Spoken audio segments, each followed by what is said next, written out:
All right, scholars, we are ready for chapter 12. Make sure your book is open. Your finger is pointing to the first word is. We left with a cliffhanger at the end of the last chapter. We found out that one of the dragons was missing, and so we're going to read and find out what happens next. Is Sis a witch? I ask.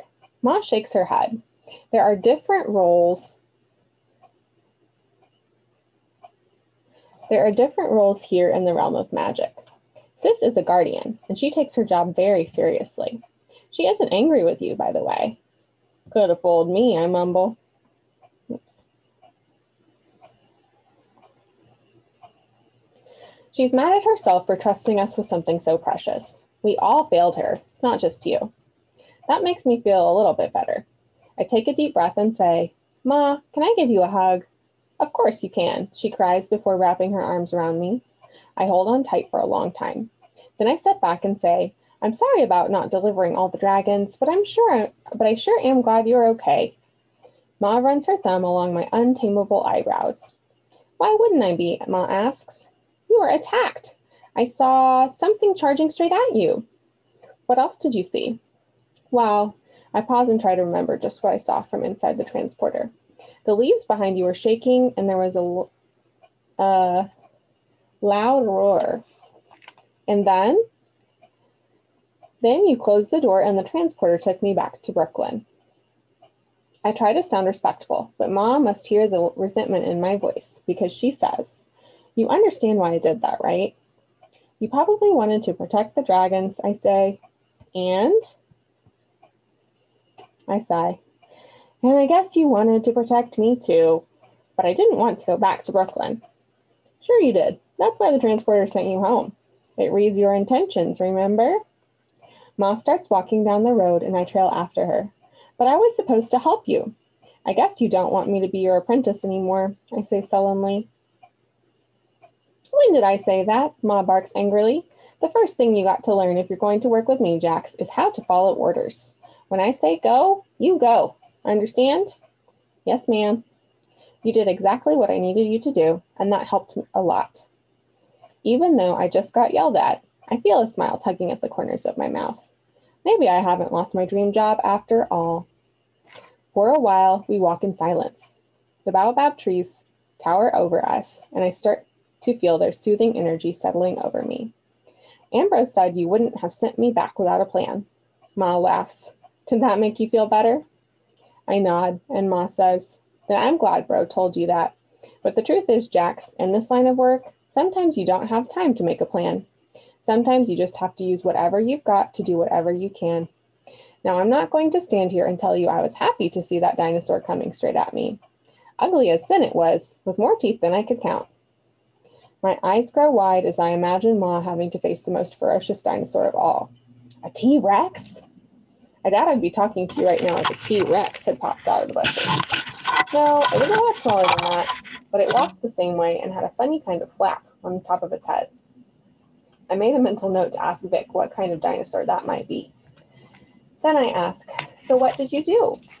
Why, I grabbed hold of that funny flap and swung around onto its back. Of course, that was after I'd zapped it a couple of times with my cane. Not sure it felt a thing with that thick hide, though. Then I used a mild enchantment to make it more manageable. Ran like the wind, that dinosaur. I wish I could have seen Ma riding on the back of an enchanted dinosaur. I don't know if it's the baobabs or Ma's story that makes me feel so happy, but I can't stop grinning. I may have lost one of the dragons, but I've got Ma back, and we've got magic on our side. Ma pats me on the shoulder and says, That crystal you got for me came in real handy, Jax. I used it to send you back, and then I rode that dino as close as I could get to that volcano. All that energy helps me make a giant leap forward in time. Once I was back in the 21st century, I sent a signal to Sis. She gathered her lovelies, her helpers, and came to get me. But how could you travel through time without a transporter? Same way I sent you back without me. Piezoelectricity. Ever heard of that? I shake my head and listen carefully as Ma explains. The transporter is a device powered by the mind, and our brains give off electric signals. Well, crystals also give off an electric charge when they're under pressure. So I used a compression spell that allowed me to crush the crystal with my hand. That released enough energy to jumpstart the transporter. And you steered it with your thoughts. When I was ready to make my own journey, I just needed a way to contain all the energy I was trying to harness from my own mind, the crystal, and the volcano.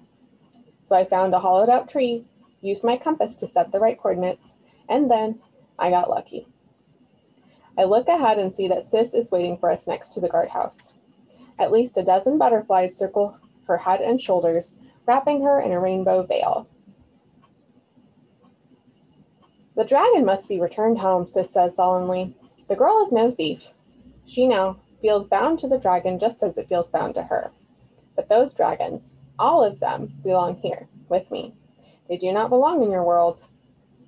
I know, Sis, Ma says, and I sure am sorry things turned out this way. But we'll get this mess cleaned up. Leave it with me. Sis sweeps her eyes over me. The boy cannot be trusted. Hold on now, Ma says as she drapes a protective arm across my shoulder. He's had a rough first day on the job, and Jack still has a lot to learn, but I trust him, and I'll need his help to set things right. I will provide the help that you need, Sis says. That won't be necessary, Ma says with a smile that seems a bit forced. I insist, Sis replies in a way that makes it clear her offer cannot be refused. Ma simply nods, and Sis raises her hand. The butterflies gather around, and Sis selects a fiery red one to accompany us back to Brooklyn.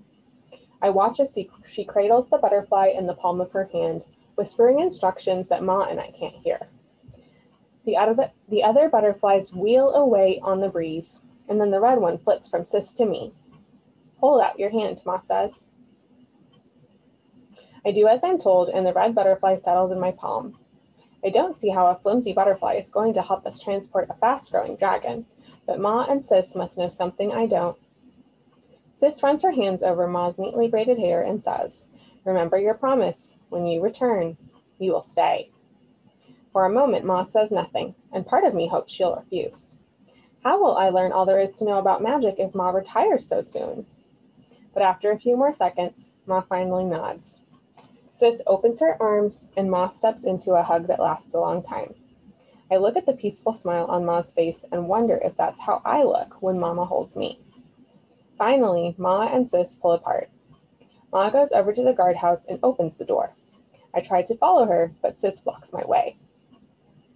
You have in your possession things that are precious to me. See that you treat them with care and return them unharmed, boy.